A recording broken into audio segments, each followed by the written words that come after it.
can now threaten our very good friends and allies in Europe, our troops stationed overseas, and could soon reach the American homeland. Just imagine how emboldened this regime would be if they ever had and actually were armed with nuclear weapons as a means to deliver their message. For these reasons, the United States military is undertaking a massive and ongoing operation to prevent this very wicked, radical dictatorship from threatening America and our core national security interests. We are going to destroy their missiles and raise their missile industry to the ground. It will be totally, again, obliterated. We're going to annihilate their Navy. We're going to ensure that the region's terrorist proxies can no longer destabilize the region or the world and attack our forces and no longer use their IEDs or roadside bombs, as they are sometimes called, to so gravely wound and kill thousands and thousands of people, including many Americans. And we will ensure that Iran does not obtain a nuclear weapon. It's a very simple message. They will never have a nuclear weapon. This regime will soon learn that no one should challenge the strength and might of the United States Armed Forces. I built and rebuilt our military in my first administration, and there is no military on earth even close to its power, strength, or sophistication. My administration has taken every possible step to minimize the risk to U.S. personnel in the region.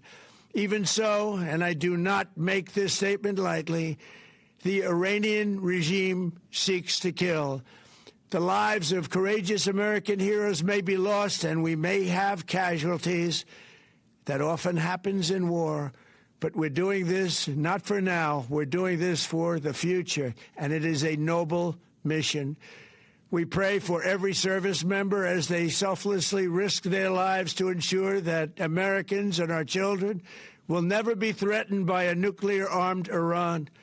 We ask God to protect all of our heroes in harm's way, and we trust that, with his help, the men and women of the armed forces will prevail. We have the greatest in the world, and they will prevail. To the members of the Islamic Revolutionary Guard, the armed forces, and all of the police, I say tonight that you must lay down your weapons and have complete immunity, or, in the alternative, face certain death. So, lay down your arms. You will be treated fairly with total immunity, or you will face certain death.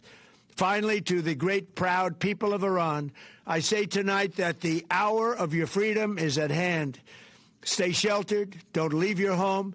It's very dangerous outside. Bombs will be dropping everywhere. When we are finished, take over your government. It will be yours to take. This will be probably your only chance for generations. For many years, you have asked for America's help, but you never got it. No president was willing to do what I am willing to do tonight. Now you have a president who is giving you what you want. So let's see how you respond. America is backing you with overwhelming strength and devastating force. Now is the time to seize control of your destiny and to unleash the prosperous and glorious future that is close within your reach. This is the moment for action. Do not let it pass. May God bless the brave men and women of America's armed forces. May God bless the United States of America. May God bless you all. Thank you. Shan, the ultimate, as far as when it comes to this mission is concerned, it's going to be a regime change. Khamenei is now going to be targeted because that seems to be the only ultimatum that President Trump seems to be giving in his address. Coming to you, Abhijit. Playing that again, yeah, that seems to clarify it. Yes. He's going to go after the entire security apparatus. So he said the IRGC, the military and the police, so that they will not crush the people. He expects the people to rise up and take out Khamenei and whatever is left. He also said there will be bombs going off everywhere, which means clearly it is not just going to be restricted to military facilities. It is going to be restricted to the officer corps, leadership targets, anything to do with the state. But remember, the IRGC and military targets were also hit the last time. So maybe it's just the volume that is going to be higher. I still don't see how you can take out the security apparatus, because you can maintain law and order just with guns in your hands, and there's a limited amount of bombs you have to just drop on guns. A bomb on gun doesn't just make economic sense. Let's see. But it's very clear he wants the people to take out the regime. He's not going to take out the regime. He's just going to be killing a lot of the leadership. No, but that came in from the December protest itself, isn't it, Shashank? Because right from the protest that started on part of the people escalated to such a level where Donald Trump has been claiming that there has been a complete communication blackout, and he has been claiming that thousands of people, civilians and protesters, have been killed by the Iranian regime. Well, look, that might well have happened and probably did happen, that the killings of protesters were in large numbers. The issue is that even if protests break out right now, will the protesters be able to effect regime change? And that cannot happen until elements within the regime either change sides or capitulate to the street mobs. There is no real organized opposition, at least none that I'm aware of, in Iran, which can actually step in and replace the regime right now. Abhijit is absolutely right. No U.S. boots on the ground? Well, that'll mean an escalation of a type which I'm not entirely sure if Donald Trump is interested in, or even he has prepared the American armed forces for that.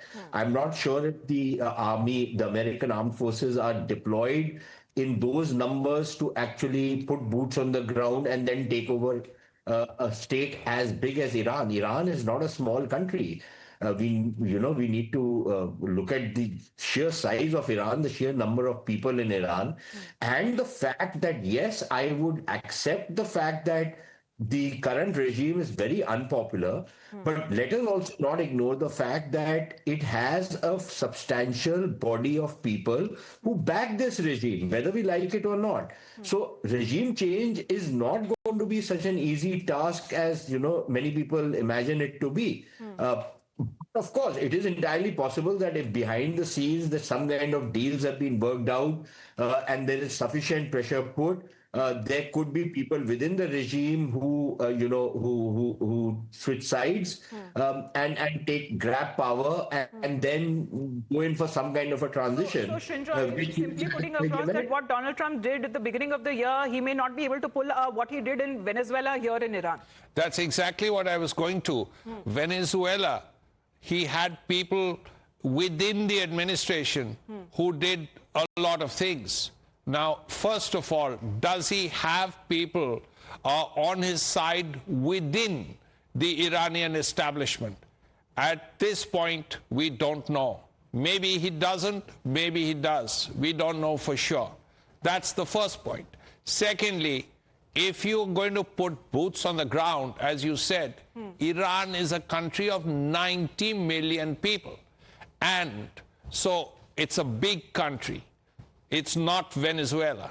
Thirdly, there are surely certain people in Iran, among the 90 million, a large percentage who still favor this establishment. Maybe in the rural areas, maybe not concentrated in the cities, maybe they are not the protesters, but you would expect at least some people, a certain chunk of this 90 million people who support this establishment. Now, all these things put together, plus boots on the ground, the American establishment, even the MAGA people, do they want American casualties? Because if you're going to put boots on the ground, you saw what happened in Iraq. We don't want the number of American casualties over such a long period of time was quite a lot. Now, this government, when it started, the first thing it talked about was some version of isolationism. Now, whether that's going to happen, whether that's not going to happen, even within the Trump administration, apart from Trump himself, there are these conflicting kind of people who have different views on different things. Now, one section of the Trump people, they don't want any kind of intervention because they can see the number of casualties that are going to happen. They're not just going to walk in and take over Tehran. Right. It's not going to be that easy. So it's one thing to bomb a country. It's one thing to say we'll bomb a country into the Stone Age. As Abhijit was also pointing out, saying that ground operations are different. Yes, be ready for a final battle. But I think, yes, Mayank, I believe you also want to come in. Because this ultimatum that has now been issued by President Trump, however, regime change is not an easy task. That's why he seems to be now asking the people of Iran to rise up. One of the important lines in his address is that lives may be lost. So no political leadership ever wants to see a visual coming of the soldiers' body bags returning back to the country. So it means that everything has been calculated, and there is a kind of agreement that it may be prolonged. That line is very important to be discussed and talked about. And as all our experts have already said it, and also the President Trump has also emphasized that there is a very flourishing missile program. And war right now is happening from distance. It's a long distance projectiles which are being used, whether from air or from the oceans, which is carrier battle groups. So if you see, and coming to the boots on grounds, emphatically, we will have to think about the operations which took place in Iraq and also in Afghanistan. The boots on grounds will have a major cost. As of now, we'll have to see all these things together. And that line has to be again brought in, that lives may be lost. It can be analyzed in so many ways. And that also one of the analysis can be that operations may take place for some time. All right. Rishabh is also connected with us. Rishabh, it seems that news reports are coming in from Iranian media that they are preparing for a retaliation. Well, definitely, Iran is all set to retaliate, is what we are given to understand, Amita. Many experts that we have spoken to in Tehran, in Tel Aviv, or here in Delhi, who understand West Asia, suggest that Iran will have to hit back very promptly and very quickly. Otherwise, the message would go that Iran is weak. Remember, the B-2 bombers came in, bombed certain nuclear sites in Iran and left. Back then, there were a lot of questions that were raised on Khamenei's leadership as well, that what are we doing? Then we saw the protests that took place in November and December, and quite volatile situation on the streets of Tehran and almost all the 28 provinces of Iran. Now that there has been a hit in downtown Tehran, where the office and residence of the supreme leader happens to be, and when Iran suggests that all the senior leadership was on target, if Iran does not hit back, the message would be loud and clear that Iran does not have the might to take on Israel and US. This is what many within the security apparatus of Tehran believe, and that's the reason that now they say that we are prepared, we had enough time to prepare for such strikes, and we will hit back. Remains to be seen when that happens. Remember, last time also, it was 3 to 4 days before Iran could retaliate. This time around, remains to be seen whether it would be immediate, whether they'll wait for opportune time, or whether they'll wait for Iran, America and Israel to put their guards down before they hit. But Abhijit, would Iran would have had, that ample time since June last year to actually, undo the damage that was incurred at its facilities by the US strikes, to be better prepared this time to take on? Because the fight is happening from both sides, from Israel and from US. Well, Shashank, if you want to take that question, is Iran better prepared? We'll get to know in a couple of hours, maybe in a couple of days. But look, the kind of beating that Iran had got last time, the only thing they had were missiles which they could lob at Israel.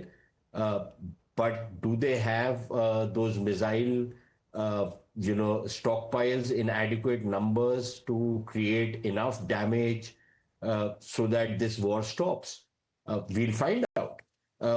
Will the Americans and the Israelis, use different kind of warfare to ensure that the Iranian missiles are not able to strike them? Secondly, I think, do the Iranians Sushant, Iran has been more than ready because there seems to be reports coming in from the Israeli side that emergency sirens are now being sounded and the people have been advised to seek shelter. And this seems to be the retaliation that Iran seems to be now talking of. It seems to be much better prepared than June last year. It took several days, rather, when it comes to launching its retaliation. Now it seems that Iran has fired these counter missiles towards Israel. And this is coming in from the IDF, where the air defense system, Shinjoy, popularly known as the Iron Dome, has now been activated in Israel. Yes, it's very effective. But even if it's very effective, it's 90% effective, it's 95% effective. There's always the concern about 1, 2, 5 missiles going through. And even if there are few that go through, they can cause significant damage. And Iran, of course, has been preparing because they've asked the Russians for a lot of air defense equipment. The Russians have a new air defense system called the Verba, V-E-R-B-A.